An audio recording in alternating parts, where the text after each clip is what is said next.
Muito prazer, eu quero cumprimentar a todos com a paz do Senhor. Quem trouxe Bíblia Sagrada, por favor, abra ela no livro dos Salmos, capítulo de número 12. Salmos, capítulo de número 12. Enquanto os irmãos procuram o texto, quero ser grato a Deus por mais esta rica oportunidade que o Senhor me concede de mais uma vez poder ministrar a sua palavra, e nesta ocasião participando aqui pela primeira vez deste abençoado culto. Deus abençoe toda esta igreja, a qual eu já tenho recebido excelentes informações de muitos amigos, e é uma honra para mim poder estar aqui esta noite. Louvo a Deus pela vida do pastor Chico Chagas, sua esposa, pastora Jocinete, pastor Gabriel, pastora Isla. Deus abençoe ricamente vocês, tá? É um prazer para mim poder conhecê-los. Meu amigo Wesley Maia, que não está presente aqui porque está em agendas, mandou um grande abraço para esta igreja, disse que estava com muita saudade. Ele foi uma ponte que Deus usou para que nós pudéssemos estar aqui esta noite. Aos muitos amigos que eu tenho aqui presentes, Deus abençoe ricamente cada um de vocês. Queridos, Atos capítulo de número 12, quem encontrou? Eu disse Salmos?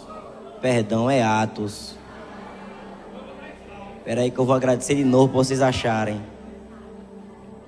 Atos capítulo 12.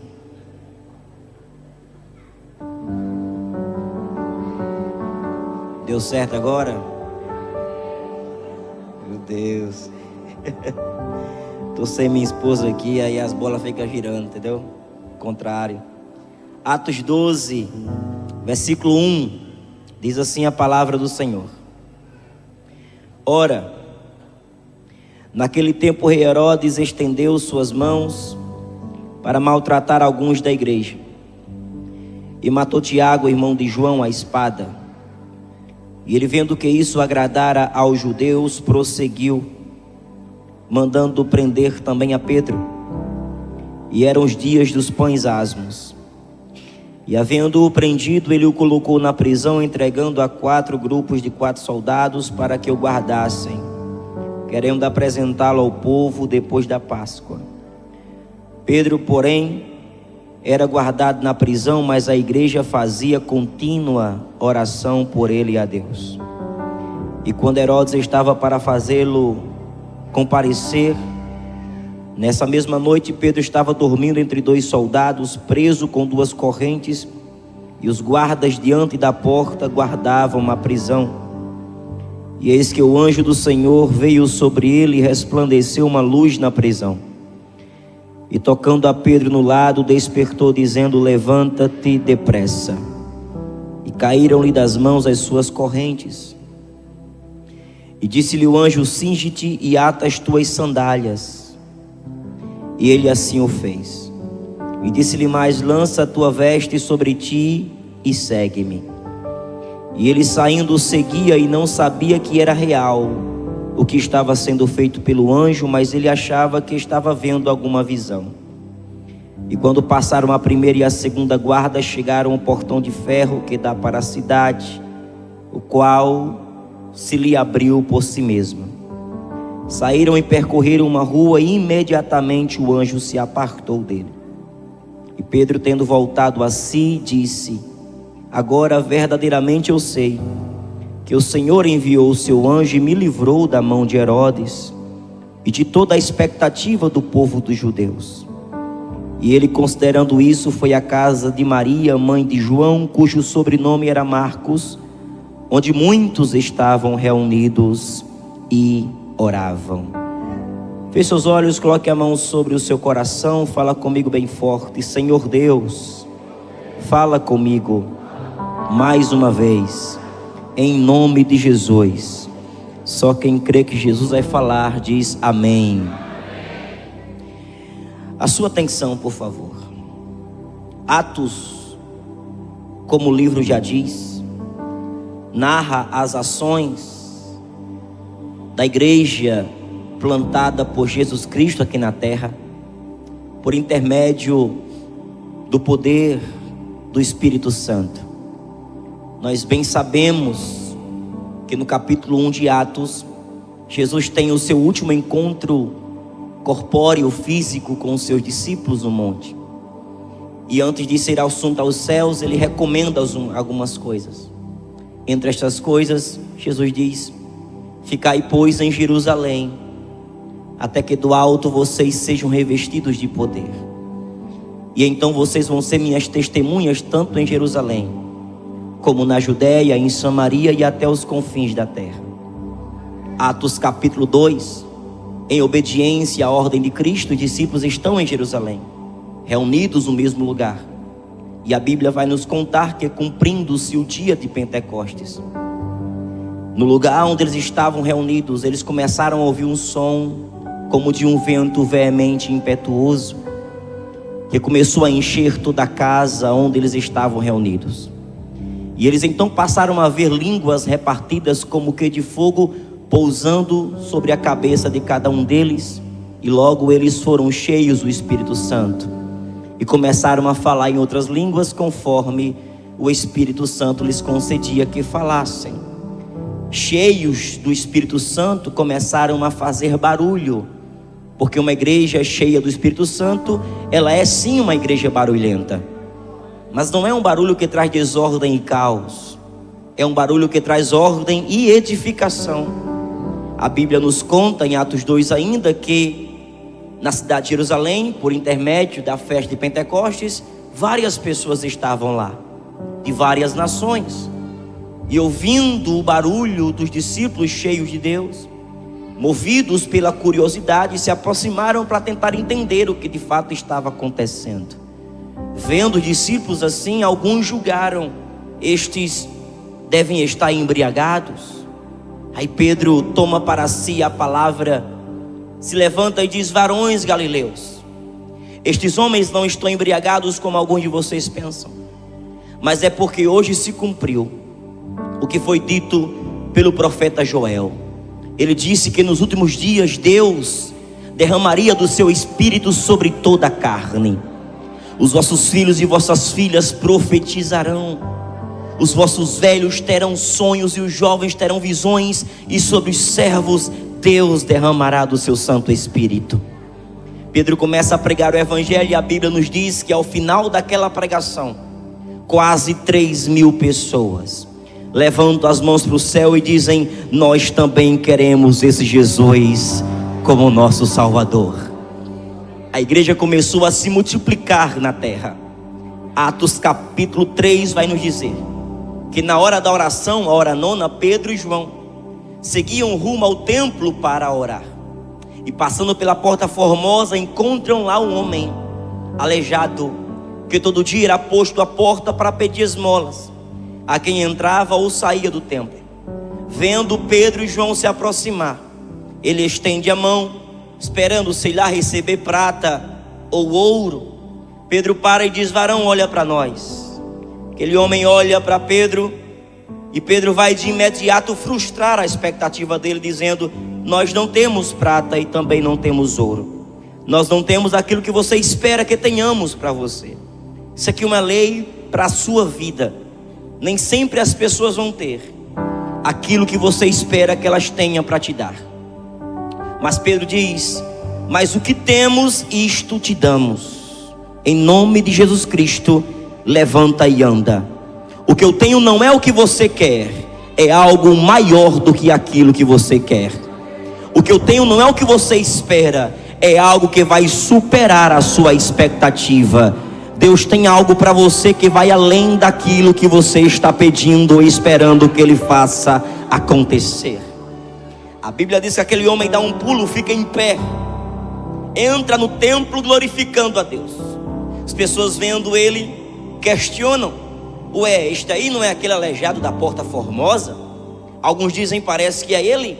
Ele abre a boca e diz: sim, sou eu era aleijado, mas Jesus Cristo me curou. Questionam então para ele: quem é esse Jesus que te curou? Aí Pedro escuta, e Pedro, movido, cheio do Espírito Santo, não perde uma oportunidade para pregar. Ele começa a pregar mais uma vez. A Bíblia vai dizer no capítulo 4 de Atos que Pedro não termina a sua pregação, porque ele é levado para a cadeia, para a prisão. Não dá para concluir a mensagem.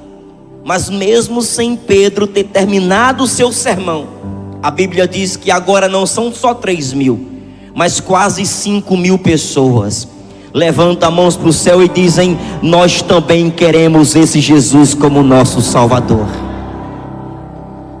A Bíblia vai dizendo, na continuidade dos capítulos, que a igreja ia se multiplicando na terra. Tanto que chegou uma época que era tanta gente que os 12 apóstolos não estavam conseguindo mais lidar com a quantidade de pessoas. Problemas surgem. Os órfãos e as viúvas começaram a ser esquecidas. Reclamações acontecem.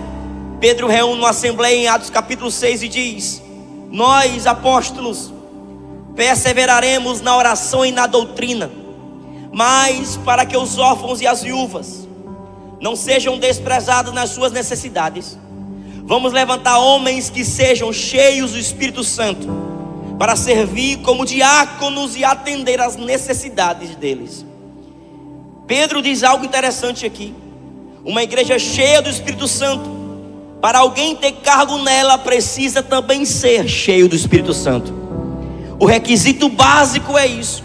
Pode não saber falar direito, pode não ter conta gorda no banco, pode não ter carro bom na garagem, pode não ter uma casa boa para morar, mas se for cheio de Deus, serve para a obra de Deus. Homens são escolhidos, e entre eles um se destaca mais do que os outros. Vocês conhecem o nome dele? É Estevão. E a Bíblia diz que Estevão não era só cheio, Estevão era lotado. Segundo a Bíblia, ele era cheio do Espírito Santo, cheio de sabedoria e cheio de fé. Ele vai ao templo e lá começa a pregar o evangelho. E os escribas, fariseus, não suportando a pregação, começam a tentar calar a voz de Estevão. Mas a Bíblia diz que eles não conseguiam suportar as palavras que Estevão estava falando. Não conseguiam calar a sua voz. Uma coisa é você tentar calar a voz de um crente cru, irmão. Outra coisa bem diferente é tentar calar a voz de um crente que está cheio do Espírito Santo. Não conseguindo mais calar Estevão, pegam ele pelo colarinho, levam para as ruas e lá começam a apedrejar Estevão, que olha para o céu e diz: eis que estou vendo os céus abertos e o Filho de Deus está em pé à direita de Deus Pai. Estevão não tem medo de pedradas, porque Estevão é cheio do Espírito Santo, e crente cheio do Espírito Santo não tem medo de pedradas. Estevão diz: pode tirar suas pedras, se matar meu corpo hoje, estará fazendo um favor, porque o meu espírito abraçará o meu Senhor na eternidade. Matam Estevão, pegam as vestes dele e lançam aos pés de Saulo, um dos fariseus mais capacitados daquela época. Saulo cresceu para ser um dos mais preparados doutores da lei. Ele tinha conhecimento grego, romano e judaico. Com 8 anos, Saulo já dominava os livros poéticos, os proféticos e a Torá. Ele cresceu aos pés do rabino mais respeitado do tempo, chamado Gamaliel, que foi neto do ancião Rileu, aluno de Aristóteles, Platão e Sócrates. Toda essa bagagem intelectual o Saulo adquiriu na vida inteira. Cresceu para ser o mais capacitado doutor da lei, que agora começa a tentar acabar com a igreja de Jesus. Atos capítulo 8, quem está comigo ainda, diga amém. Saulo desencadeia uma perseguição sangrenta à igreja. Começa a entrar na casa dos cristãos, arrastando os cristãos para as cadeias. e quando alguém morria, ele consentia com a morte. Atos 9 diz a Bíblia que Saulo, respirando ainda ameaças de morte contra a igreja. Essa expressão, respirando ameaças de morte, nos faz entender que Saulo tomou como seu principal objetivo de vida parar a marcha da igreja. Isso era motivo de respiração para Saulo. Ele queria acabar com a igreja. E ele fica sabendo que em Damasco, nas sinagogas, tem crentes pregando Jesus lá. Ele vai às autoridades, pega a carta que permita ele prender os cristãos, e segue em jornada para Damasco para prender os cristãos.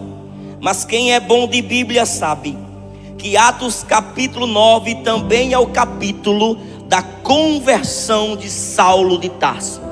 E agora fica interessante, porque no começo do capítulo 9, Saulo é inimigo da cruz. Mas no final do capítulo, Saulo abre a boca e diz: eu estou crucificado com Cristo na cruz. No começo do capítulo 9, Saulo é perseguidor da igreja. No final do capítulo, Saulo também é igreja. No começo do capítulo 9, Saulo quer parar a marcha da igreja, mas no final do capítulo, Saulo está marchando também com a igreja, porque ninguém para uma igreja cheia do Espírito Santo. Eu vou dizer mais uma vez para você melhorar seu glória: ninguém para uma igreja cheia do Espírito Santo. Só quem confirma essa palavra aqui essa noite, vá lá, levante a mão para o céu bem alto e abre a sua boca para fazer aquele barulho que o diabo não gosta de ouvir.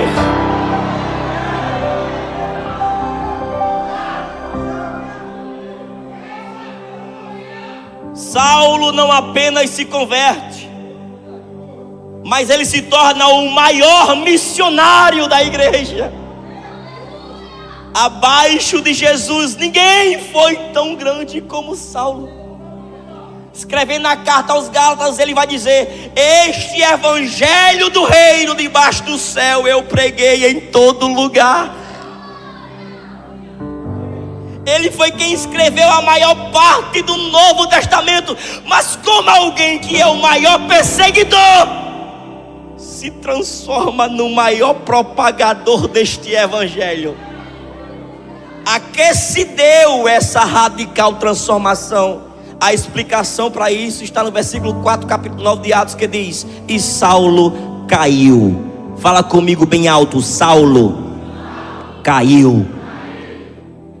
Tudo começou a mudar depois de uma queda. Tem algumas quedas que não são para a sua destruição. Tem algumas quedas que são para a sua transformação.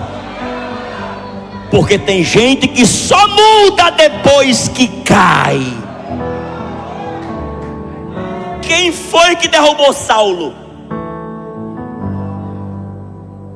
A Bíblia diz: um resplendor de luz cercou ele e ele caiu. Quem era a luz?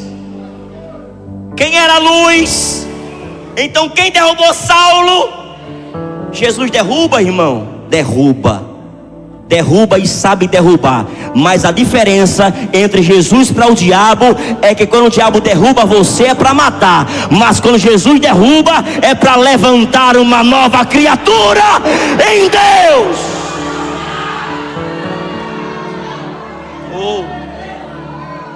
Tudo mudou depois de uma queda. A Bíblia diz: quando Saulo caiu, ouviu uma voz que dizia: Saulo, Saulo, por que você me persegue? De quem era a voz? Não ouvi. De quem era a voz? Saulo ouviu quem? Depois de quê? Pois é, tem gente que só começa a ouvir Jesus depois que cai. Antes não ouve Deus, não ouve pastor, não ouve cônjuge, não ouve ninguém. Aí Deus fala assim: tá bom, bichinho, eu sei abrir o ouvido de gente, eu sei fazer alguém começar a me ouvir.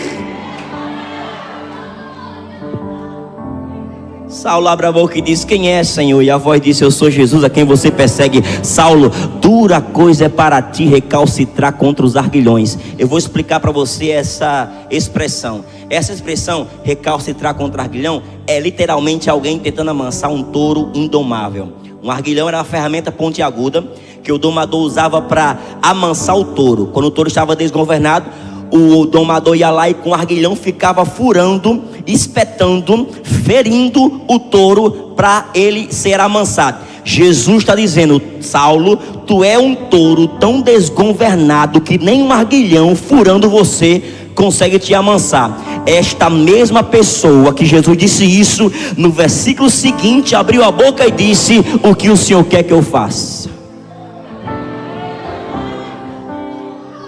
De repente o homem ficou obediente. Quer um conselho, meu irmão? Se seu marido é muito rebelde, pega seu marido, minha irmã, e joga nos pés de Jesus. Seu filho é muito rebelde, pega seu filho e joga nos pés de Jesus. Jesus sabe pegar um rebelde e torná-lo em alguém obediente. O que o Senhor quer que eu faça? Jesus disse: levanta, vai para Damasco, porque lá você vai saber o que convém fazer. Saulo levanta cego, vai para Damasco, passa 3 dias em Damasco. A Bíblia diz: Jesus vai à casa de Ananias e diz: preste atenção, Ananias, vai à rua chamada direita. Jesus sabe o nome da rua. Nessa rua tem a casa de um homem chamado Judas. Jesus conhece a casa da rua, que ele sabe o nome. Nessa casa tem um camarada chamado Saulo. Jesus sabe quem está na casa da rua, que ele conhece o nome também. E eis que este Saulo está, Jesus vai dizer o que Saulo está fazendo na casa que ele conhece a rua do nome. Jesus conhece aonde você está, o nome da sua rua, o número da sua casa, sabe quem está dentro da sua casa e sabe o que está fazendo lá dentro também. Vai à rua chamada direita, nessa rua tem a casa de Judas. Na casa de Judas tem um camarada chamado Saulo. Você vai encontrar Saulo orando. Pastor Chico Chagas, o que com a queda não é capaz de fazer, né não? Porque até orar o homem aprendeu. Jesus sabe fazer você encontrar o caminho da oração bem ligeirinho, meu irmão. Jesus sabe fazer você começar a voltar a orar bem rapidinho. Jesus sabe fazer você começar a orar outra vez.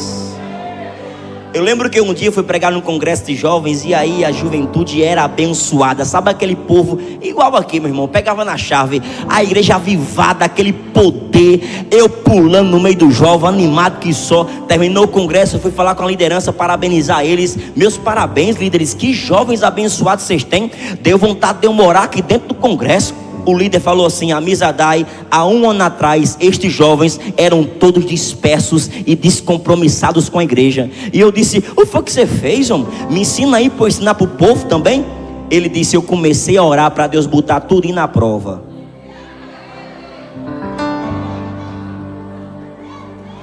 Ele falou assim: Amizadai, a minha oração era assim: Senhor, manda doença, manda desemprego, aperta o parafuso desse povo, Jesus. Amizadai, Jesus me ouviu, começou a apertar o parafuso. Tem uma coisa, era jovem indo para matutino, consagração por Sim de Jacó, jovem subir no monte, o povo voltou a orar outra vez. Dá uma olhadinha para o crente mais bonito do seu lado e fala assim: vai orar ou vai esperar cair primeiro? Vai orar ou vai esperar cair primeiro? É melhor começar a orar. Quem crê que o céu fala essa noite aqui? Só quem ouve a voz do céu falando essa noite, levante a mão para adorar a Jesus.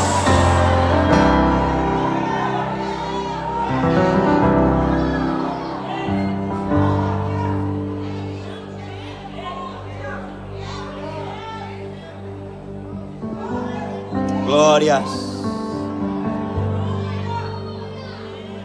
Atos capítulo 12. Herodes pensa: será que ninguém para esse povo? Até o meu maior aliado, que era Saulo, agora é um dos maiores pregadores que esse povo tem. Será que ninguém para essa igreja? Nós prende 10 hoje e se converte 100 no outro dia. Nós mata 100 hoje, aceita 1000 no outro dia. Será que ninguém para essa igreja? Herodes pensa: já sei, tive uma ideia, vou matar os cabeças. Porque se matar a cabeça, o corpo também vai morrer. Aí Herodes manda matar Tiago, um dos apóstolos, à espada, e prende Pedro, um dos principais apóstolos, para morrer no outro dia que a festa acabar. Para Herodes, a lógica é perfeita: matando a cabeça, o corpo também vai. Só que esqueceram de falar para Herodes que os apóstolos não era a cabeça, era também corpo. E o cabeça não tem como Herodes conseguir matar, porque o cabeça já venceu até a própria morte. E foi o cabeça que uma vez abriu a boca e disse: esta é a minha igreja, e as portas do inferno não prevalecerão. Só quem crê que o cabeça da igreja já se faz presente aqui no nosso meio, joga a mão para o céu aí, crente. Abre a sua boca para adorar ao cabeça. Vai, quem veio adorar? Quem veio? Quem veio? Abre a boca aí, vai e adora, adora.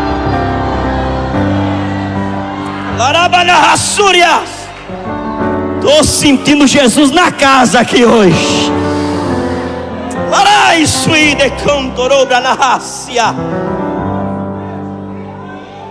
Glórias. Pedro está preso. Não havia nada que a igreja pudesse fazer. Depois da festa, Pedro iria morrer. Então a igreja faz a única coisa que dá para fazer quando não tem mais nada para fazer. A igreja começa a orar. Quando não tiver mais nada para você fazer, você ainda pode orar. Porque quando acaba a sua força, é aí que começa a força do seu Deus. Eu sou filho de pastor desde os meus 3 anos de idade. Meu pai, o pastor Raimundo Rodrigues, pastor da Assembleia de Deus, sempre foi pastor de interior, sempre pastor de igreja muito pequena. Nós aprendemos a orar por tudo lá em casa. Se tem um legado que eu vou levar para a minha vida, dos meus pais, é esse: oração resolve. Minha mãe sempre costuma dizer: Amizadai, o que você não puder mudar com oração, você não vai mudar com mais nada. Ora que Deus pode fazer o milagre acontecer. E meu pai sempre foi pastor de igreja pequena. Nós passamos 4 anos na cidade de Francisco Dantas, pastoreando a Assembleia de Deus lá, que tinha 17 crentes, contando com a família pastoral. Meu irmão, passamos uma prova terrível. Sabe aquela prova que não tem preguiça de ser prova? Sabe aquela prova que chega na sua casa e fala assim: se aconchega com minha cara que eu vou ficar aqui um bom tempo, viu? Nós passamos, pastor Gabriel, 8 meses comendo ovo. E ovo é bom, meu irmão, eu gosto muito. Mas depois de 8 meses, você quer comer um negocinho diferente. E a irmã que tinha galinha que mandava os ovos, a galinha da irmã adoeceu. Olha a prova, irmão. A irmã disse: pastor Raimundo, minha galinha está doente. Papai disse: minha irmã, vamos orar por sua galinha, que eu estou prezando esses ovos. Papai orou e Deus curou a galinha, meu irmão. Um dia no almoço, estava lá no prato feijão, arroz e ovo. Papai faz uma oração agradecendo a refeição. Antes de terminar de orar, ele faz um pedido. Ele disse: Deus, não é reclamando não, mas eu queria tanto comer uma carninha hoje à noite na janta, papai. Ô saudade de um bife aqui na minha mesa. Manda, isso não é nada para o senhor. Amém. E a gente comeu o almoço. De 5 horas da tarde, meu pai estava na calçada da casa pastoral, sentado na cadeira. Na rua à frente ia passando o São Cristão da igreja católica. Naquele tempo os católicos eram ligados com os crentes, não falava com eles. O São Cristão ia passando, viu meu pai, parou e disse: pastor Raimundo, boa tarde. Meu pai estranhou, respondeu: boa tarde. Ele se aproximou e disse: posso fazer uma pergunta? Papai disse: fica à vontade. Ele disse: é porque eu matei um boi. E eu estou com 9 quilos de carne lá em casa, sem saber o que fazer. O senhor quer, pastor? Papai disse: meu filho, eu vou jantar essas carnes hoje.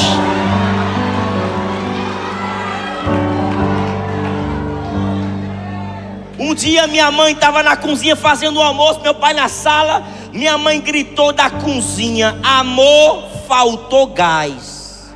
Porque é só na hora de fazer o almoço que o gás resolve faltar.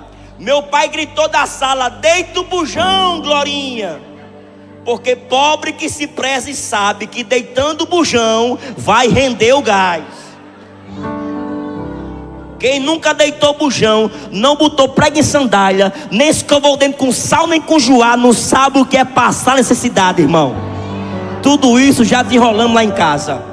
Papai diz: deita o bujão, Glorinha. Minha mãe gritou na cozinha: já está deitado faz 15 dias, Raimundo. Acabou de tudo. Meu pai disse: meu amor, não tem dinheiro não. A oferta do culto de ontem foi 30 centavos. Que já foi embora no café da manhã. Minha mãe disse: vamos fazer o que então? Aí meu pai: vamos fazer a única coisa que dá para fazer. Quando não tem mais nada para fazer, nós vamos orar. Oh.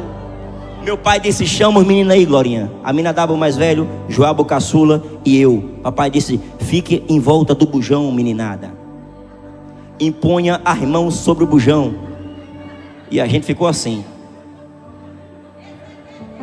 Meu pai começou a orar: Senhor, Tu sabes das condições aqui de casa. Não tem dinheiro não, Jesus. Bota um gásinho aí dentro, Jesus. Só até chegar dinheiro para comprar um bujão novo. Amém. Meu pai desengatou o bujão do fogão, engatou de novo. Olhou para a mamãe e disse: agora liga, Glorinha. Minha mãe riscou o fósforo e o fogão fez. E durou mais 17 dias. Porque oração resolve. Oração resolve. Ah, eu vou dizer isso até você melhorar seu glória. Oração resolve. Oração. Só quem crê no Deus que ainda responde a oração de crente fiel, joga a mão para o céu e adora. Glórias. Larabanarrassúrias. Oh, glórias. Deixa eu caminhar pro final aqui, gente. Que meu pai costuma dizer: Amizadai, quando você estiver pregando a primeira vez na igreja, não demore na pregação, que o povo enjoa e não traz mais. E como eu quero voltar outras vezes, vamos correr aqui. A Bíblia diz: na noite que antecedia o dia em que Pedro ia ser apresentado para morrer, nesta mesma noite o anjo do Senhor se apresentou dentro da prisão, e o resplendor iluminou todo o ambiente. Pedro estava dormindo, o anjo chegou, tocou em Pedro e disse: levanta, Pedro, alguém estava orando por você. Quem não podia vir aqui orou e Deus me mandou. Quem não podia fazer nada orou e Deus está fazendo. Levanta, Pedro. A Bíblia diz que Pedro se levanta e as cadeias caem das suas mãos. Aí o anjo disse: coloque a sandália, Pedro. Pedro com a sandália. O anjo disse: coloque o cinto, Pedro. Pedro coloca o cinto. O anjo disse: coloque a capa, Pedro, se vista, porque você vai viver milagres. Ah, vou dizer mais uma vez. O anjo diz: Pedro, se vista a caráter, porque você vai experimentar milagres. Coloque a melhor roupa, Pedro. Coloque o melhor perfume, Pedro. Penteie esse cabelo, Pedro. Joga um charme na frente do espelho, Pedro. Você vai viver milagres, Pedro. Se vista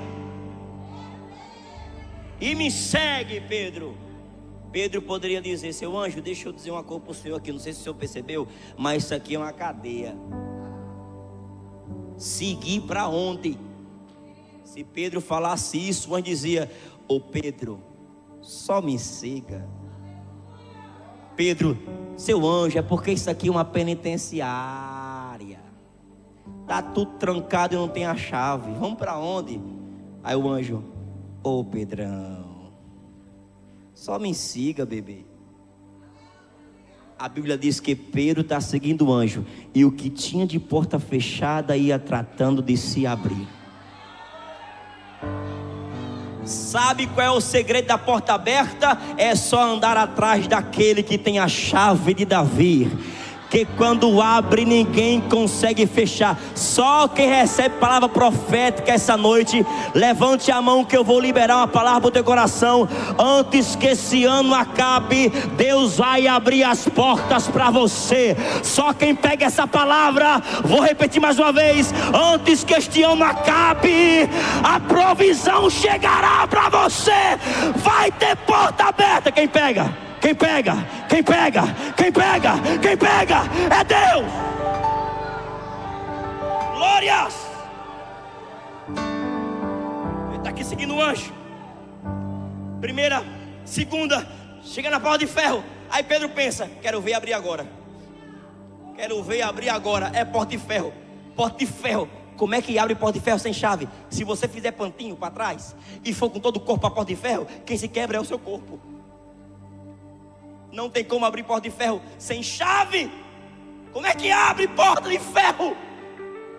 Meu irmão, você chega no shopping aqui de Mossoró, você pisa o pé e o sensor faz a porta. Aí você diz: que tecnologia atual. Hora atual. Primeira porta com sensor de presença na história. A Bíblia diz: Pedro se aproximou e a porta sozinha.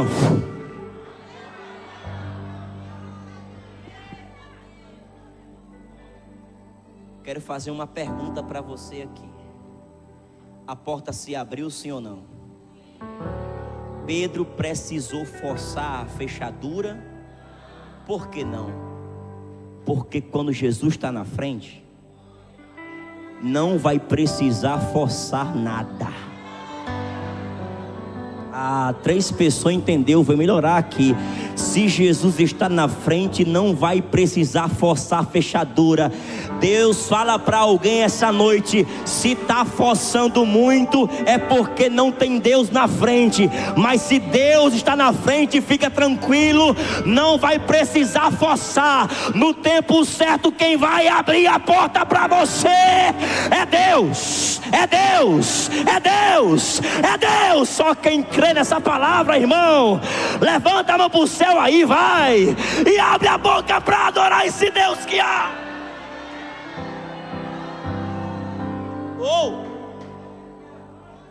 Pedro sai. Ele pensa: agora eu sei. O anjo leva ele para uma rua estreita, desaparece. Até então ele pensava que era uma visão, ele não sabia que era real, porque era algo extraordinário. Tem coisa que Deus faz que é tão grande que você desconfia se é verdade. Prepare-se, porque assim vai acontecer com alguém aqui. Oh, glórias! O que Deus vai fazer vai ser tão extraordinário que você vai desconfiar se é mesmo verdade. Mas é verdade sim, é porque Deus respondeu a sua oração. O anjo leva Pedro para uma rua estreita e desaparece. A Bíblia diz que Pedro cai em si. Pedro cai em si e disse: verdadeiramente o Senhor enviou o seu anjo e me livrou de Herodes e de tudo que os judeus esperavam. Meu irmão, tinha gente esperando amanhecer o dia para ver Pedro morrer. Tinha gente dizendo: de manhã Pedro morre, mas Jesus chegou de madrugada. Olha para alguém do lado e fala assim: o teu Jesus, fala mais alto, o teu Jesus vai chegar primeiro na sua vida. não vai acontecer o que muita gente espera que aconteça. Alguém olha e diz: já já morre, já já vai cair, já já esse casamento se acaba, já já esse ministério fracassa. Mas eles vão saber que na tua vida tem um Deus que manda no céu, manda na terra, até no inferno da ordem, e Ele vai chegar primeiro.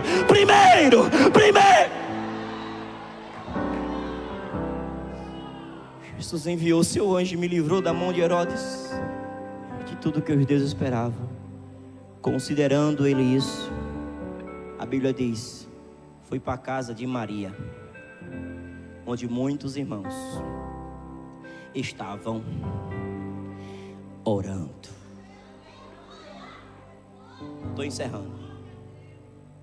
Fechei a Bíblia e segundo estatísticas, quando o pregador fecha a Bíblia, ele só prega por mais 40 minutos. Brincadeira. Pula agora para a casa de Maria. Lá tinha uma igreja orando, e a oração era mais ou menos assim: Senhor, liberta Pedro. Pedro é o nosso apóstolo, aquele que o Senhor colocou para liderar a igreja. Precisamos da orientação, dos ensinos, da visão. Senhor, não podemos ir lá. Herodes prendeu, Herodes é muito forte, mas o Senhor é mais forte que Herodes. Não podemos ir lá, mas o Senhor pode ir lá. A gente não pode trazer Pedro, mas o Senhor consegue fazer o que a gente não pode fazer. Senhor, liberta Pedro. Liberta Pedro. A Bíblia diz que Pedro chega na porta e começa a bater. Ou de casa. E o povo na sala: Senhor, liberta Pedro. Liberta Pedro, liberta Pedro. E Pedro na porta. Ou de casa. Aí o povo diz: Rode, um adolescente que tinha lá, vê lá quem está falando na porta, porque estamos numa corrente de oração, não pode quebrar não aqui. Vá lá, Rode. Aí Rode vai. A Bíblia diz que Rode abre a porta. Quando vê Pedro, tem um susto tão grande que fecha a porta na cara de Pedro. Abriu, fala, meu Deus, pá, fechou. Correu para a sala: gente, e o povo lá: Senhor, liberta Pedro. Liberta Pedro. E Rode: gente, e o povo: Senhor, liberta Pedro. Aí Rode: gente, o que foi, Rode? Estamos orando aqui, menina. Pode parar de orar. A resposta da oração já está batendo na nossa porta. Jesus já fez o milagre. Jesus já respondeu a sua oração. Levanta a mão para o céu aí, vai. Aquilo pelo qual você está orando vai bater na sua porta esses dias. Só quem pega essa palavra fica em pé adorando a esse Deus. Adore a Ele, adore a Ele, adore a Ele. Vai. Eu vou deixar você adorar. Abre a boca e adore. Vai. Meu Deus.